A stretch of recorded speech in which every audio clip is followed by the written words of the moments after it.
Praise the lord. ప్రభువునందు ప్రియమైన దేవుని బిడ్డలారా, మీకు నా హృదయపూర్వకమైన శుభాలు. ప్రభు మీకు తోడేయండి, మిమ్మల్ని ఆశీర్వదించి కాపాడి ఆగస్టు నెలంతా మీతో ఉండి మిమ్మల్ని నడిపించునుగాక. ఆమేన్. ఈ దినము కొరకు సిద్ధపరచబడిన దేవుని వాక్యము రూతు గ్రంథము 2వ అధ్యాయం 4వ వచనం. యెహోవా నిన్ను ఆశీర్వదించునుగాక. ప్రియమైన దేవుని బిడ్డలారా, ఇది దేవుని యొక్క ఆశీర్వచనపు వాక్కు.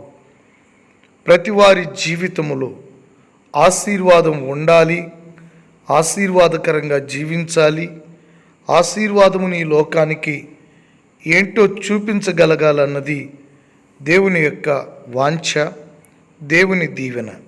నా ప్రియమైన దేవుని బిడ్డలారా, దేవుడు నిన్ను ఆశీర్వదిస్తే నీవు ఆశీర్వదించబడిన వ్యక్తివి. నిన్ను చూసిన వారందరూ ఆ ఆశీర్వాదాన్ని చూడగలుగుతారు. దేవుడు నిన్ను ఆశీర్వదించాడు అని నీ గురించి చెప్పగలుగుతారు. ఈ మాట బైబిల్ గ్రంథంలో బెత్లెహేములో ఉన్న బోయజు రూతును గురించి మాట్లాడుతున్న మాట. రూతు ఎవరు? మోయాబీయురాలు. మోయాబు దేశం నుండి బెత్లెహేముకు వచ్చినటువంటి బిడ్డ. నయోమిని వెంబడించి బెత్లెహేములో అడుగుపెట్టింది.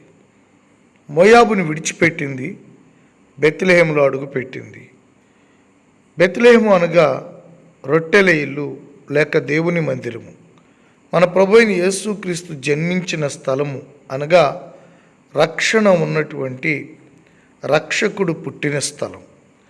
నా ప్రియమైన దేవుని బిడ్డలారా, అలా వచ్చిన రూతుతో ఆమె యొక్క ప్రవర్తనని, ఆమె యొక్క జీవితాన్ని, ఆమె యొక్క నడవడికని గమనించిన బోయజు ఈ మాటని పలుకుతూ ఉన్నాడు, యెహోవా నిన్ను ఆశీర్వదించును గాక అని. కారణం ఏంటి అంటే, కొద్దివారే కానీ గొప్పవారే కానీ యవ్వనస్తులను వెంబడించక దేవుని వైపు చూస్తూ నమ్మకంగా తన జీవితాన్ని కాపాడుకుంటూ బోయజు పొలంలో సత్ప్రవర్తన కలిగి నడుస్తున్న ఆమెను చూచి ఈ మాట పలుకుతున్నాడు. ఆశీర్వాదము ఊరకనే రాదండి. ఒక వ్యక్తి ఆశీర్వదించబడాలంటే అది అతని ప్రవర్తన మీద, అతని విశ్వాసం మీద, అతని విధేయత మీద ఆధారపడి ఉంటుంది.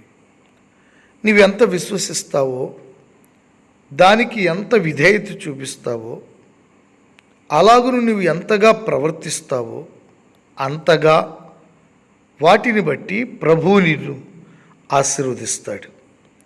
ఈ ఆగస్టు నెలంతా ప్రభువు నీకు తోడయుండి నిన్ను ఆశీర్వదించునుగాక. ఈ నెలలో నీ చేతి పనులు, ఉద్యోగం, వ్యాపారం, చదువులు సమస్తాన్ని ప్రభు ఆశీర్వదించాలని నేను హృదయపూర్వకంగా కోరుకుంటున్నాను. దేవుడు నిన్ను ఆశీర్వదిస్తే అది ఎన్నటెన్నటికీ ఆశీర్వాదంగా ఉంటుంది. కనుక దేవుని ఆశీర్వాదం పొందదగిన విధంగా విశ్వాసము, విధేయత, ప్రవర్తన నీ జీవితంలో నువ్వు కలిగి ఉండాలన్నది దేవుని యొక్క సందేశం. తద్వారా నీవు ఆశీర్వదించబడి అనేకులకు ఆశీర్వాదంగా ఉండగలుగుతావు. నా సహోదరుడా, నా సహోదరి, ఆ రీతిగా మిమ్మల్ని నడిపించును గాక. ప్రార్థన చేద్దాం. పరిశుద్ధుడు అయిన మా తండ్రి, గత నెలంతా మీ రెక్కల కింద దాచి భద్రపరిచి మీ సన్నిధి తోడుగా ఉంచి నడిపించినందుకు మీకు స్తోత్రాలు.